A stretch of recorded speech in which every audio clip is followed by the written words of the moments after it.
কাশ্মীর নিয়ে গতকাল একটা টেররিস্ট হামলা হয়েছে অথবা জঙ্গি হামলা হয়েছে। এই জঙ্গি হামলা কে বা কারা করেছে আমি জানি না, বাট আমি এতটুকু জানি যে সেখানে 26 কিংবা 27 জন মানুষকে গুলি করে হত্যা করা হয়েছে বা সেখানে আক্রমণ করা হয়েছে। নির্বিচারে মানুষ সেখানে খুন হয়েছে, মানুষকে মারা হয়েছে টেররিস্ট হামলায়।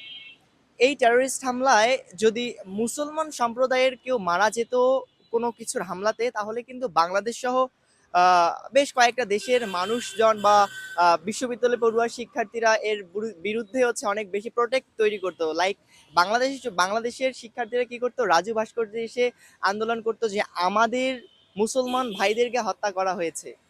আজ যখন ভারতের কাশ্মীরে টেরোরিস্ট বা জঙ্গি হামলায় যখন 27 কিংবা 26 জন হিন্দু মানুষকে নির্বিচারে গুলি করে হত্যা করা হয়েছে, এর বিরুদ্ধে কিন্তু বাঙালি কোনো ছেলেপেলেরা কেন জানি কোনো প্রোটেক্ট গড়ে তুললো না রাজুতে এসে। এই বিষয়টা আমার কাছে খুব হাস্যকর লাগলো। আমরা আসলে কিসের ভিত্তিতে আন্দোলন করি, কাদেরকে প্রোটেক্ট করার জন্য আন্দোলন করি? আমরা কি ধর্ম, বর্ণ, গোত্র, জাতপাত নির্বিশেষে কি আমরা মানবিক দৃষ্টিকোণ থেকে আন্দোলন অথবা প্রোটেক্ট গড়ে তুলতে পারি না? আমাদের দৃষ্টিভঙ্গি কি এতটাই সংকীর্ণ? আমরা জাতি হিসেবে কি এতটাই আনসিভিলাইজড? আমরা সিভিলাইজড কবে হব, কখন হব?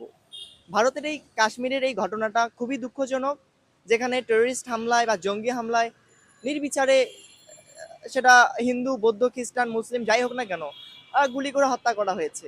এটা আপনি কোন দৃষ্টিকোণ থেকে দেখছেন আমি জানি না, বাট আমি মানবিক দৃষ্টিকোণ থেকে বলবার চেষ্টা করছি। এখানে যদি মুসলমানদেরকে হত্যা করা হতো, দেখতেন এতক্ষণে বাংলাদেশ সহ গোটা বিশ্বে ঝড় তুলে যাইতো যে মুসলমান মানুষকে হত্যা করা হয়েছে।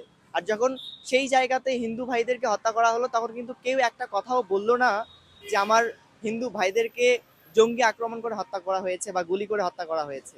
আমাদের দৃষ্টিভঙ্গি বদলান। আমাদের দৃষ্টিভঙ্গি না বদলালে আমরা কিন্তু কখনোই মানবিক বিশ্ব রিপ্রেজেন্ট করতে পারবো না। সো এই বিষয়টা একটু সতর্ক হওয়াটা খুব জরুরি।